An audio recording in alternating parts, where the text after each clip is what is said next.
So ఈరోజు international yoga day sir, June 21 sir ఈరోజు. అయితే ఎందుకు ఈ ఇంటర్నేషనల్ యోగా అంటే ఈ యోగాన్ని అందించింది ఎవరు సార్ అంటే మన దేశానికే కాదు సార్, ఈ ప్రపంచం మొత్తానికి మనకు ఈ యోగాను అందించింది మాత్రం పతాంజలి మహర్షి సార్. సో యోగా ఎప్పుడూ మనకు 200 క్రీస్తు శతాబ్దం 200 సంవత్సరాల కాలంలో స్టార్ట్ అయిన యోగా ఇప్పటికీ అభివృద్ధి చెందుకుంటూ వచ్చింది. చాలా ప్రపంచ దేశాలు మొత్తం యాక్సెప్ట్ చేసింది సార్. ఎందుకు అంగీకరించింది మరి? సో అయితే యోగా సకల రోగ నివారణి, సకల భోగ కారిణి. యోగాని ఎందుకంటారు? సకల రోగ నివారణి, సకల భోగ కారిణి ఎందుకంటారు సార్ మనకు యోగా? సో యోగాను మనము పతాంజలి మహర్షి క్రీస్తు పూర్వం 200 సంవత్సరాల కాలంలో అప్పుడు అందించారు. కానీ ఇప్పుడు నవే డేస్లో ఇప్పుడు యోగా అనేది మనకు బిజినెస్ లాగా మారిపోయింది సార్ అందరికీ. కొన్ని ఇన్స్టిట్యూట్లో మాత్రం ఫ్రీగా అందిస్తున్నారు ధర్మబద్ధంగా. అది కొన్ని ఈషా ఫౌండేషన్ కావచ్చు, తర్వాత మనకు ఆర్ట్ ఆఫ్ లివింగ్ కావచ్చు, తర్వాత రామకృష్ణ మఠం మనకు కావచ్చు. అక్కడక్కడ మనకు యోగా ఆసనాలు కానీ శ్వాస మీద ధ్యాస కానీ ఇట్లాంటివి నేర్పిస్తున్నారు.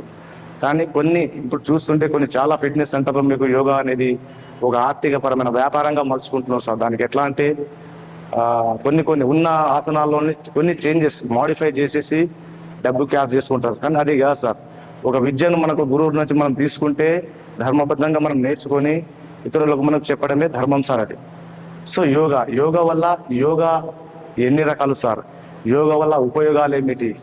తర్వాత యోగాకు జిమ్కు బయట ఉన్న ఎక్సర్సైజ్ తేడా ఏంటిది? తర్వాత యోగా అంటే ఓన్లీ ఆసనాలు చేస్తేనే యోగానా? తర్వాత అష్టాంగ మార్గాలు అంటే ఏంటిది? ఏదో మార్నింగ్ లేచినాము, యోగా చేసుకున్నాము, 4 ఆసనాలు చేసినాము, వెళ్ళిపోయినామంటే అది కాదు సార్. అష్టాంగ మార్గాన్ని కూడా మనం పాటించాలి. సో యోగా అంటే ఏంటిది అసలు? సో యోగా అంటే ఏంటంటే సార్, మనలో ఉన్న అంతర్గత శక్తులను కంట్రోల్ చేస్తుంది సార్ యోగా. ఇంకోటి మనము ఇంకా చెప్పుకోవాలంటే మన యొక్క ఆత్మను ఆ పరమాత్మ అంటే దేవుడుగా సార్, పరబ్రహ్మ స్వరూపం, పరమాత్మను కనెక్టివిటీ చేసుకోవడం ఈ యోగా ద్వారా. తర్వాత ఇంకా బ్రీఫ్గా చెప్పుకోవాలంటే ఇప్పుడు మనం ఎక్సర్సైజ్ చేస్తున్నాం కదా సార్, జిమ్ చేస్తున్నాం, బయట వాకింగ్ చేస్తున్నాం, అది కాదు సార్. ఏం చేసినా కానీ ఒక ఆసనం చేస్తే మనం బయట జిమ్ ఎలా చేస్తాం, సెట్ బై సెట్ చేస్తాం మనం. అయితే ఈ యోగా అనేది ఎలా చేస్తామంటే సార్, ఒక ఆసనం చేసిన తర్వాత మనం దాని శ్వాసను జోడిస్తాం సార్. మనం శ్వాసను జోడించి ఆసనం వేస్తాము. తర్వాత కొన్ని బంధాలు మనము యూజ్ చేస్తాం.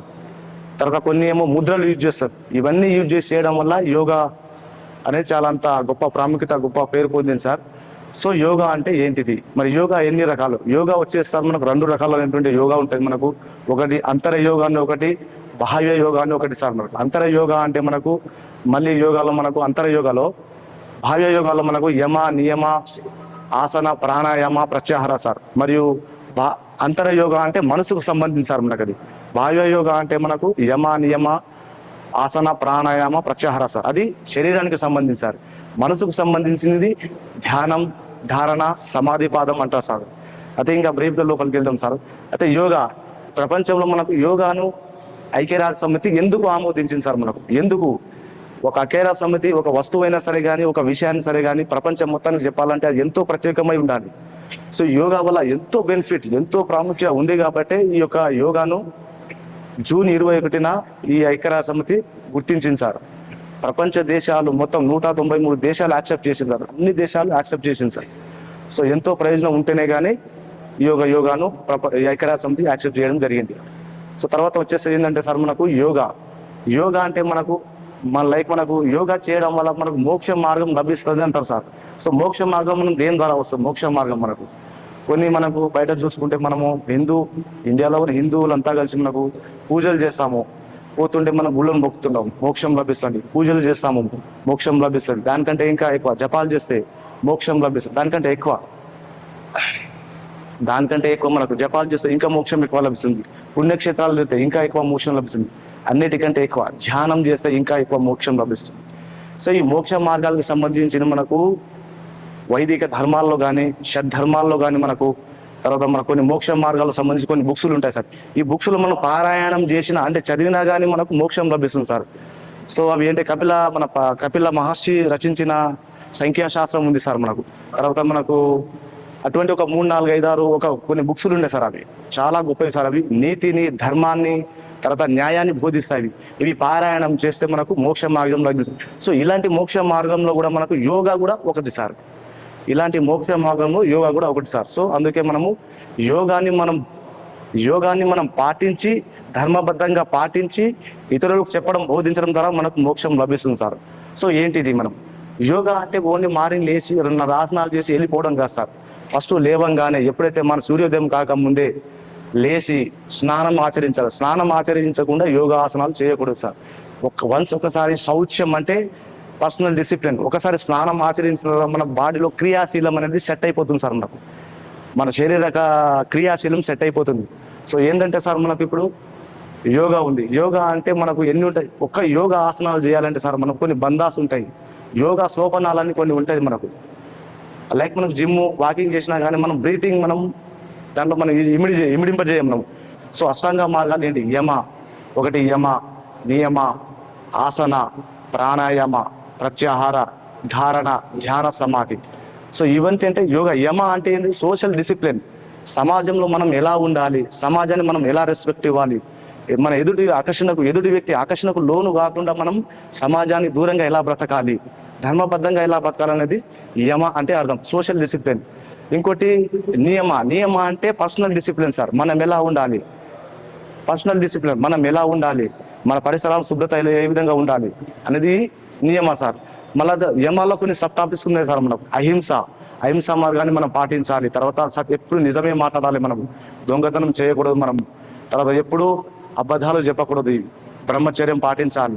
తర్వాత నియమాలు చూసుకుంటే నియమాలు పర్సనల్ డిసిప్లిన్ ఎట్లా మనం పర్సనల్గా ఇప్పుడు దాకా మనం సోషల్ డిసిప్లిన్ గురించి నేర్చుకున్నాం సార్. ఇప్పుడు నియమబద్ధంగా ఎలా ఉండాలి, ఒక పర్సనల్ వ్యక్తి నియమబద్ధంగా ఎలా ఉండాలంటే శారీరక శుభ్రత పాటించాలి, పరిసరాల శుభ్రత పాటించాలి. తర్వాత స్వాధ్యాయనం అని ఒకటి ఉంటుంది సార్. స్వాధ్యాయనం అంటే మనకు వేద మంత్రాలు చదివి తర్వాత మనకు ఇతిహాసాలైనటువంటి రామాయణం, మహాభారతం ఇవి కూడా పారాయణం చేస్తే మనకు మోక్షం లభిస్తుంది మనకు. ఇంకొకటి గొప్ప మహానుభావుల చరిత్రలు కూడా తెలుసుకోవాలి. ఇంకోటి సార్ ఈశ్వర ప్రణిధానం అని ఒకటి ఉంటుంది నియమంలోనే, అంటే మనమే పాటించాలి అది. ఈశ్వర ప్రణిధానం అంటే మనకు సర్వ సృష్టికర్త అయిన పరమేశ్వరుడు ఉంటాడు కదా సార్. ఆ పరమేశ్వరుడికి మన జీవితాన్ని అంకితం ఇవ్వడం. అంకితం ఇవ్వడం అంటే ఆత్మహత్యలు చేసుకోవడం కదా సార్. అంటే ఈ జీవితానికి నేను దేశ సేవ చేశాను, నేను పరిపూర్ణత సాధించాను, నేను ఆనందంగా ఉన్నాను, సంతోషంగా కాదు సార్. సంతోషానికి ఆనందానికి చాలా డిఫరెంట్ ఉంటుంది. మళ్ళీ సంతోషం అంటే ఒక బట్టలు తీసుకుంటాం, మనం ఇప్పుడు వేసుకుంటాం, ఒక నెల రోజుల వరకు మనకు దాని మీద ఇంట్రెస్ట్ ఉంటుంది. ఒక నెల తర్వాత అయ్యే బట్టలు వేసుకుంటే మనకు ఇంట్రెస్ట్ ఉంటుందా సార్? ఉండదు. ఇది సంతోషం. సో ఆనందం అంటే ఎక్కడ ఉంటుంది? ధ్యానం చేస్తే, యోగా చేస్తే పరిపూర్ణత నేను సాధించాను, నేను ఫ్యామిలీ పరంగా కానీ అన్నిటి పరంగా దేశ సేవ పరంగా నేను పరిపూర్ణంగా సాధించాను అన్నప్పుడే మనం సమాధి పాదం రావడం జరుగుతుంది. సో జీవితాన్ని మన యొక్క ఇప్పుడు గొప్ప మహానుభావులు ఉన్నారు. ఇప్పుడు మహావతార్ బాబాజీ కావచ్చు, మనకు పతాంజలి మహర్షి కావచ్చు, మనకు ఇంకా చాలా ఉన్నాయి. సో ఇవి సార్. ఇవి కాకుండా మనకు నెక్స్ట్ ఆసనం అంటే సార్, ఆసనం చేసుకుంటే మనం సార్ అష్టాంగ మార్గంలో మనం యమ నేర్చుకున్నాము, నియమ నేర్చుకున్నాము, ఆసనాలు వచ్చి 1100 ఆసనాలు ఉంటాయి సార్.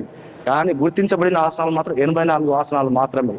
ఈ 84 ఆసనాల్లో మనం ఏమైనా వేయచ్చు. తర్వాత మనకు వచ్చేసి ప్రాణాయామం.